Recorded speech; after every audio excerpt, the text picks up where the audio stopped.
Well, everyone should be learning to prompt right now. I mean, that's basic. Hard question to answer, Andrew. I'm going to tell you what not to learn.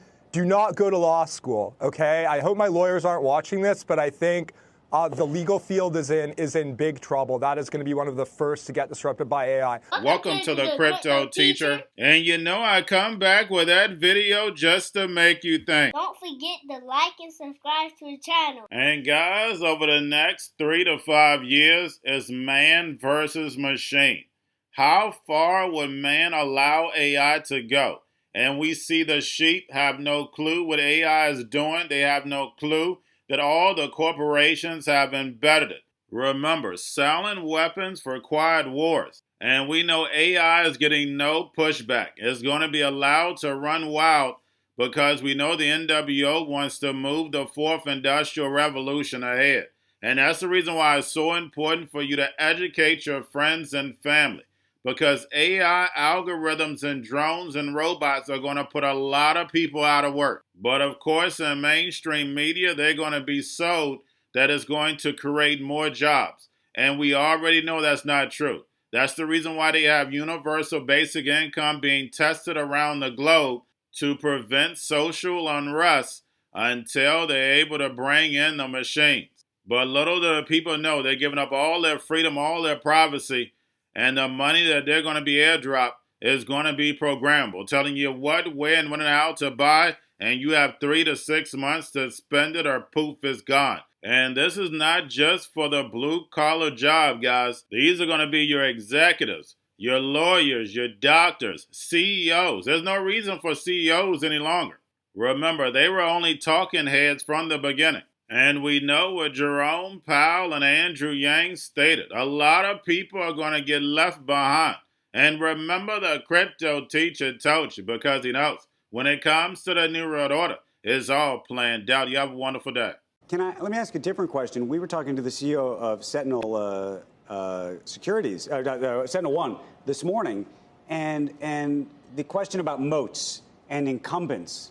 Do you say to yourself, the big winners, as you just described, it sounds like Canva or a Microsoft, somebody who's got data, that they win? Or is it that there is no moat because if you have AI, you can actually generate a startup that's demonstrably disruptive? Or is that impossible?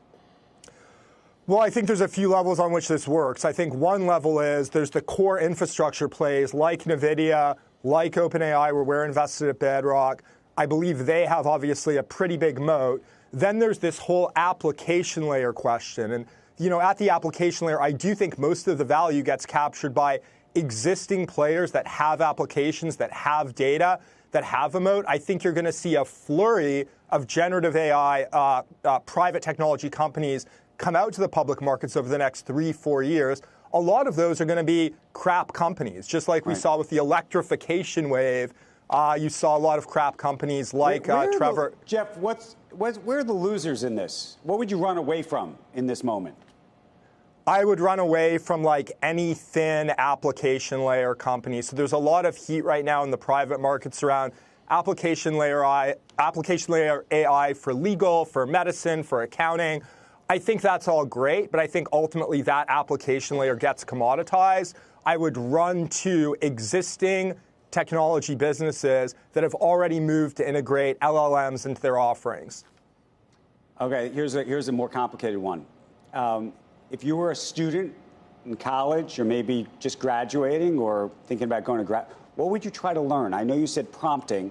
Is prompting a cool sort of party trick that works for a couple of years? Does it work for forever? What would you tell students? I know you talk to a lot of students. Well, everyone should be learning to prompt right now. I mean, that's basic. Hard question to answer, Andrew. I'm going to tell you what not to learn. Do not go to law school, okay? I hope my lawyers aren't watching this, but I think the legal field is in big trouble. That is going to be one of the first to get disrupted by AI. I talk to folks who spend tens of thousands of dollars a week on legal bills. They're already using ChatGPT to generate complex contracts. I think the legal field is in for a lot of trouble. So I would not go to law school. That is what I would not do. It's I funny don't because exactly a lot of people know like to go to law school, not even necessarily to become lawyers, because it's sort of a logic training to That's how not to the think. end of humanity. That's like saving humanity. I know you're not a fan of lawyers. I'm a family of lawyers, so we No love way. them, as I you love know. lawyers. We all love lawyers. You can't even get the right answer. I love lawyers when you need one. Yeah. Right? just don't like the business cards thrown at the ambulances. The magnetic. Jeff, I do think the criminal defense lawyers are going to be okay for the record. So those ones will be all right. Yeah, the business is up. Well, yeah, well, the business will be up. Will they have to be protecting the folks? That's the interesting part. Who's going to be responsible for all this? So when AI goes crazy, you need a lawyer. Someone's going to need a lawyer. The big question here, Kelly, will it enhance or take your job? The University of Florida is hoping for the latter for its students here. The school has a public-private partnership with NVIDIA, as its co-founder Chris Malachowski is an alum of the school. As a result, the school now has an AI-centric data center featuring a supercomputer as it looks to be a national leader in AI. It's training its students regardless of major in artificial intelligence. They've got 230 courses in AI across 16 colleges and had 7,500 students enrolled in them this last spring. It's being used in artistic ways. It's being used for writing. It's being used for analytics, predictive analytics. And so the uses are incredibly widespread. And we're seeing that more and more as employers are looking to hire our students, they want that value-added skill of AI knowledge. Dr. Reed, who you just heard from there, gave the example of a paralegal, as that's one profession we hear a lot about AI replacement in. He said that a paralegal who's more trained in AI applications versus one who's not will have an edge in that role in the future. So that's just one way in which they're thinking about how this may work. Going to a different economy, and we're going to be learning more about that as we go. But clearly, we're learning that things can be done from remote locations. We're learning that technology can replace people even more than we thought. We're not going back to the same economy. We're recovering, but to a different economy, and it'll be one that is more leveraged to technology. And I worry that that is going to make it even more difficult than it was for many workers. In Silicon Valley, and my friends who work in technology know that what we did to the manufacturing workers, we are now going to do to the retail workers, the call center workers, the fast food workers, the truck drivers, and then even bookkeepers, accountants, insurance agents, lawyers, and on through the economy. So what happened to the manufacturing workers is a very clear sign. And so we'll import Chinese-based CBDC technology. So it's going to be CBDC in a box, provided to you by the People's Bank of China. Cryptoteacher and the New World Order book, plus the 3 kids books. It's time to re-educate. Also, new to cryptos, Coinbase, Bitrue, Binance. Do not forget book links and crypto links are in the description. The stock channel, guys. Don't forget to go like, subscribe, spread everywhere. You have your Kobo, your chip stocks, your banking, your gaming. While everybody's sitting at home, get home stocks, the Seaver, the biotech stocks. And while everybody's at home wishing they were still getting that free money, what are they doing? Drinking and smoking weed. Don't forget about those stocks, and you have a wonderful day. The most powerful person in the world is the storyteller. The storyteller sets the vision, values, and agenda of an entire generation to come. Steve Jobs. And guys, you know I truly believe in this. When you look at the New World Order, they're the storytellers. And that's the reason why I wrote my New World Order book. But guys, now it's time to change the current generation. And I wrote 3 kids books. You know, I love the Trinity because I understand the power that's in it. So I have 3 books. We have an opportunity to change the generation, to educate, not just me, but I want to show you that I take action on a daily basis. And I want you to take action on a daily basis.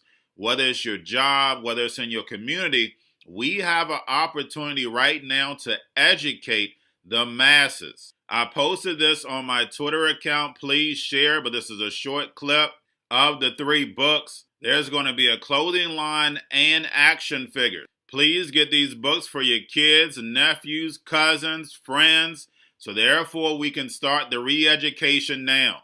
Because as we see, the 4th Industrial Revolution foundation is definitely here. Robots, algorithms, drones, taking humanity out the picture. We have to re-educate. But let's get into the video. Part 1. King Joshua and Drama Team save the village. Part 2.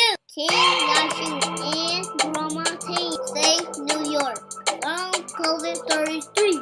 Part 3. King Joshua and Drama Team goes to China. It's mandatory to get part 1, part 2, and part 3 of this series. It's time to re-educate Generation Z.